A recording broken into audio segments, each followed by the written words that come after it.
बिस्मिल्लाहिर्रहमानिर्रहीम। अस्सलाम वालेकुम नाज़रीन, मैं हूं महरीन सप्तैन और देख रहे हैं आप मेरा यूट्यूब चैनल। नाज़रीन, ज़ारा नामी लड़की की इस वक्त भारत में एक बहुत इसका चर्चा है।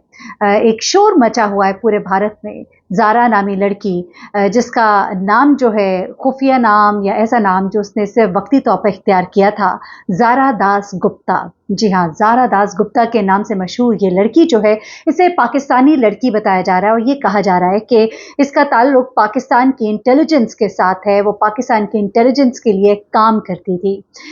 इस लड़की की कहानी जो है इस वक्त भारत के मीडिया के ऊपर चर्चा कर रही है और वहाँ पे बताया जा रहा है कि ये लड़की जो है इसने किस तरीके से भारत के एक मशहूर साइंटिस्ट को ट्रैप किया। ये वो साइंटिस्ट है जिसके क्रेडिट पे बड़े-बड़े काम हैं। इसका नाम जो है जो साइंटिस्ट है उसका नाम प्रदीप कुरुलकार है, if I am not pronouncing it wrong.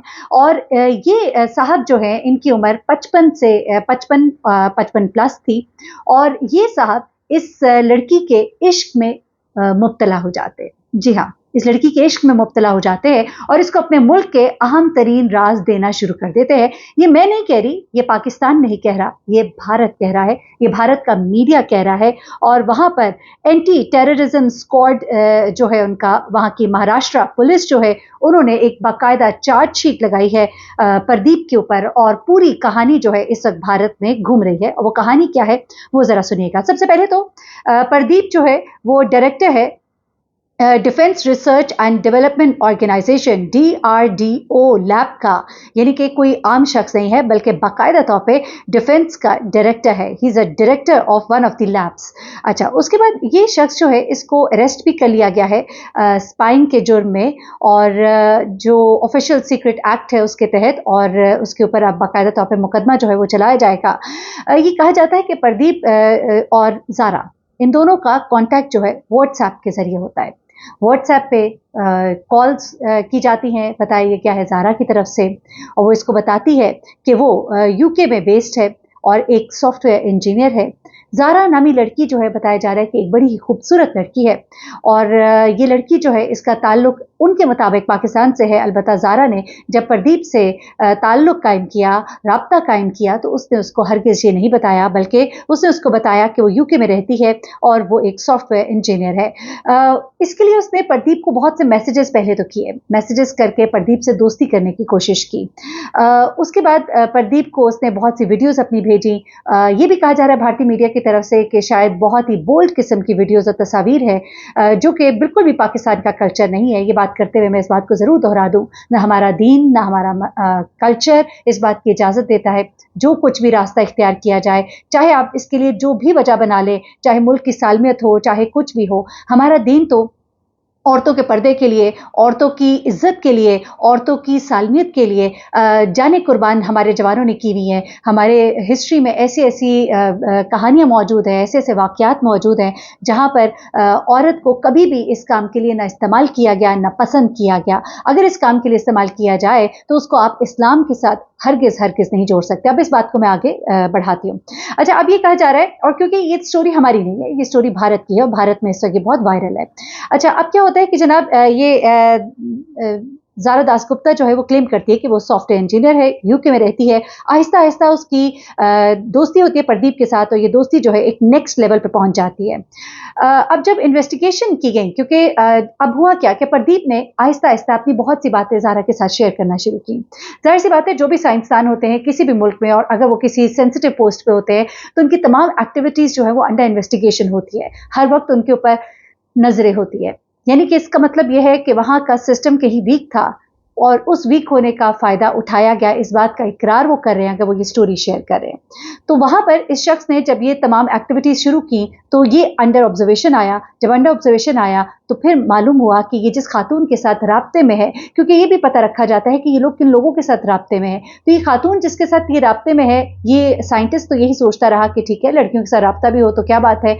लेकिन जब ये खातून है, इसका IP एड्रेस जो है उनके मुताबिक पाकिस्तान का निकला, यानी कि जहाँ से वो ये मैसेजेस कर रही थी, बताया तो उसने अपने आप को यूके बेस्ड था, लेकिन वो ये मैसेजेस पाकिस्तान से कर रही थी उनके मुताबिक। उसके बाद ये एटीएस जो है ये एक्टिव होती है और उसके बाद उनको और मजीद बहुत सी चीज़ें पता लगना शुरू हो जाती हैं। अब पाकिस्तानी एजेंट के बारे में वो ये कहते हैं कि उन्होंने बड़ी क्लासिफाइड और सेंसिटिव इंफॉर्मेशन इससे निकलवाई, जैसा कि ब्रह्मोस लॉन्चर, ड्रोन, अग्नि missile launcher, military bridging system और बहुत सी ऐसी चीज़ें जिनके राज इस शख्स को मालूम थे। इसके बारे में, प्रदीप के बारे में कहा जा रहा है कि वो बहुत ज़्यादा इसकी तरफ अट्रैक्टेड था और इसने बहुत सी चीज़ें जो हैं अपने पर्सनल फ़ोन के अंदर डाउनलोड करनी शुरू कर दी उस सेंसिटिव सिस्टम से जिससे कि डाउनलोड करने की इजाज़त नहीं थी। इस शख्स ने वो क्लासिफाइड और सेंसिटिव इंफॉर्मेशन जो है इन तमाम चीज़ों की अपने पर्सनल फ़ोन में शेयर की, स्टोर की और उसके बाद इस ज़ारा के साथ उन्होंने शेयर की। ये चार्जशीट लगाई गई है इसके खिलाफ। उसके बाद ये भी बताया जा रहा है कि इस साइंटिस्ट ने बहुत सी चैट्स की हैं डिफरेंट प्रोजेक्ट्स जो करता रहा है उसके हवाले से, जिसमें कि सरफेस से लेके हवा में, एयर में मिसाइल जो है यानी कि SAM, surface to air missile, drones और अग्नि मिसाइल लॉन्चर के बारे में इसने बाकायदा तौर पे इस खातून के साथ चैट्स की हैं जो कि इन्होंने अब इसके फ़ोन से रिट्रीव की हैं। उसके बाद वो ये कहते हैं ये दोनों जो है एक दूसरे से कांटेक्ट में थे जून 2022 से लेकर दिसंबर 2022 तक। लेकिन दिसंबर में जाकर प्रदीप को पता लगता है कि वो अंडर ऑब्जर्वेशन है और जैसे ही उसको ये पता लगता है तो वो ज़ारा के नंबर को ब्लॉक कर देता है। उसके बाद ज़ारा, इनके मुताबिक ज़ारा जो है इसको एक और नंबर से कांटेक्ट करती है, एक अननोन इंडियन नंबर से कांटेक्ट करती है और उससे पूछती है कि तुमने मेरा नंबर क्यों ब्लॉक कर दिया।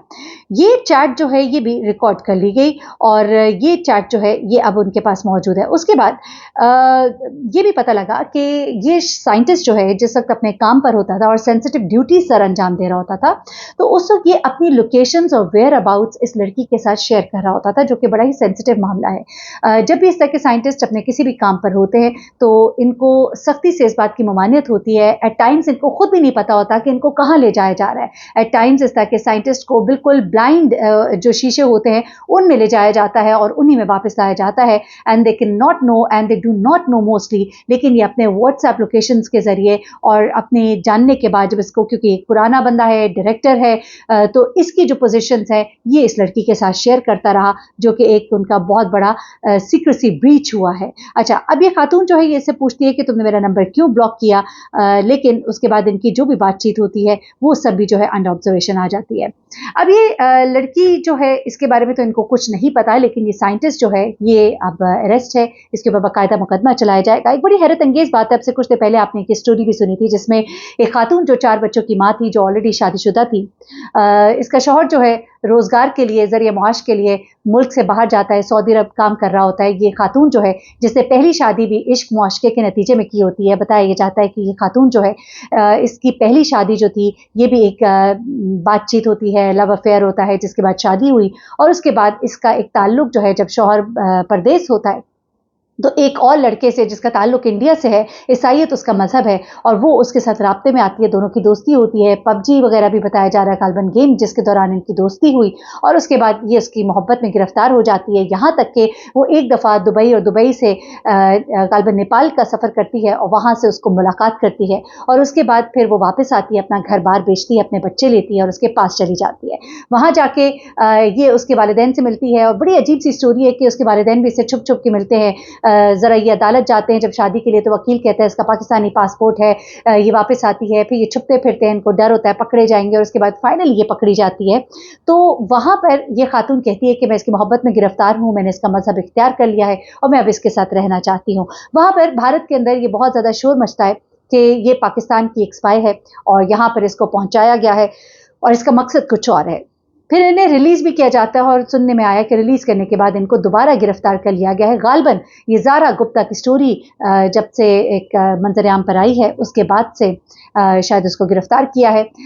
ये स्टोरीज़ जो हैं ये ज़ाहिर करती हैं कि एक इंसान की कमज़ोरी और एक इंसान जो है वो कितना एक बेबस हो जाता है गालबन इन चीज़ों के सामने और किस तरह से इतने बड़े राज, ये उनकी सीक्रेसी और उनकी इंटेलिजेंस और उनकी सिक्योरिटी के ऊपर एक बहुत बड़ा क्वेश्चन मार्क भी है कि एक इतनी अहम पोजीशन पर एक शख्स इतनी एक मालूमात पहुंचा पाया तो कैसे।